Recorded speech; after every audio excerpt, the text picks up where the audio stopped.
After infidelity, anything can become a trigger. Songs, streets, restaurants, rooms in your house, they can suddenly send you spiraling back into the pain of betrayal. Your whole life is like this emotional minefield, and it's like you're walking on eggshells even in your own brain. These triggers are usually completely unexpected. One moment you're buying groceries, the next you're visually assaulted by a memory. And the physical response is instantaneous. The clenching, the tightness, the scanning, the paranoia that goes with it. It's like a punch in the gut, a racing heart, sweaty palms, even feeling nauseous. And it's as if your body can't tell the difference between a past event which is done and a present threat. And so there's often a lot of shame around why is this still happening? Or at least confusion and wanting to be done with it finally. And you read about so many people online saying, this is never going to heal, I'm always going to feel this way, and so maybe you start giving up hope. You might start to think, if a simple smell or sound or location can just hijack my entire day, how can I ever feel in control? And there is hope for healing, it doesn't have to take forever. But let's talk about some of the ways people misunderstand what's going on. First and foremost, you're not being dramatic. I think that's one of the most damaging myths here. It's not drama. You don't want to be this way. It's a neurological trauma response. Your amygdala is firing, not your just imagination. And it's not as easy as just being told you need to let go and move on.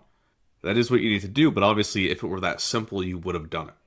This advice ignores the fact that trauma is stored in the body and in your nervous system, and that there is some type of unconscious motivation your mind has attached to still being on high alert. A lot of people also get very moralistic and say, well, the reason these things are still triggering you is because you haven't forgiven them. Forgiveness is often a part of the process for healing, but triggers and this neurological response often aren't that related to whether or not you've forgiven. For some people, every now and then, yes, that absolutely is necessary. But in 90% of the cases, it's completely separate processes. And so what's going on? So first off, your amygdala is being hijacked. That's the part of your brain that often is referred to as the more animalistic part of your brain. And it's gone into overdrive to protect you. And it's formed this strong, immediate association between the details of that event. And sometimes the details are so random, like, again, a particular song, particular location, particular smell, and the existence of a threat. And then once the amygdala starts firing off over and over again, it's like it gets stored in the body. It's a sensory experience that manifests physically. The trigger unlocks the sensory memory, not just the story. And then this gets conditioned over time, just classic stimulus response, where you just start to get used to it. And as this is all happening, when you're triggered, the prefrontal cortex shuts down. The part of your brain responsible for logic, reason, and calming you down.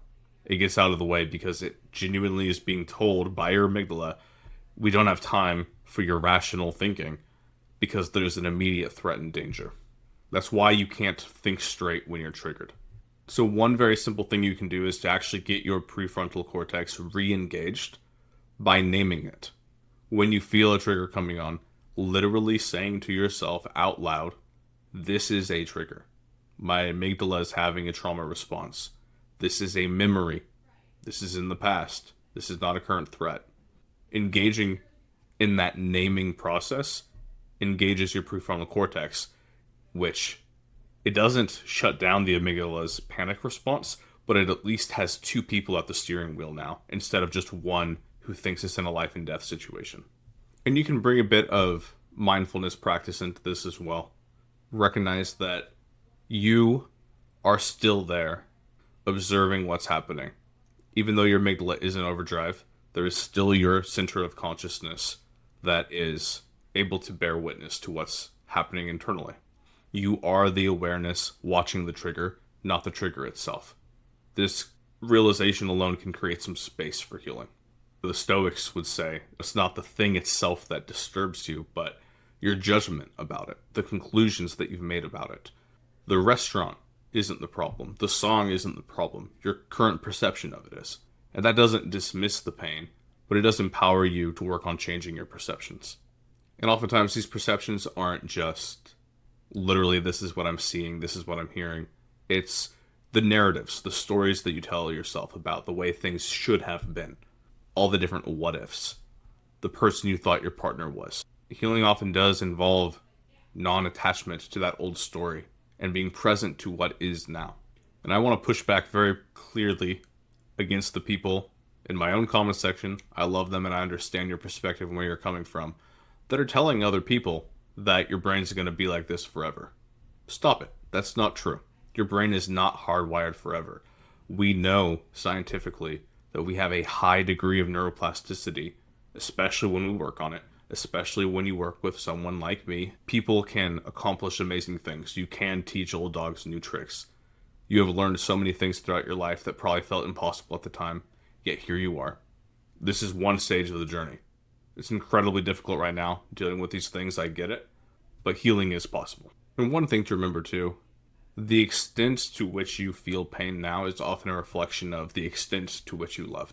People that go through this type of betrayal and walk away unharmed either A, have a remarkably healthy default state of mind, which some people like that exist. I envy them. I've had to work very hard and get a lot of help and do a lot of work on myself to be able to get to a point where healing, processing things, not being in a triggered state is natural. But for most people, for them to go through this kind of betrayal and not be in the kind of pain that you're in is often a reflection of how little they loved and how little they cared. So for what it's worth, if you're in the thick of it right now, it's because you love. It's because you were vulnerable. It's because you trusted. Those are not bad things. There's nothing to be ashamed of there.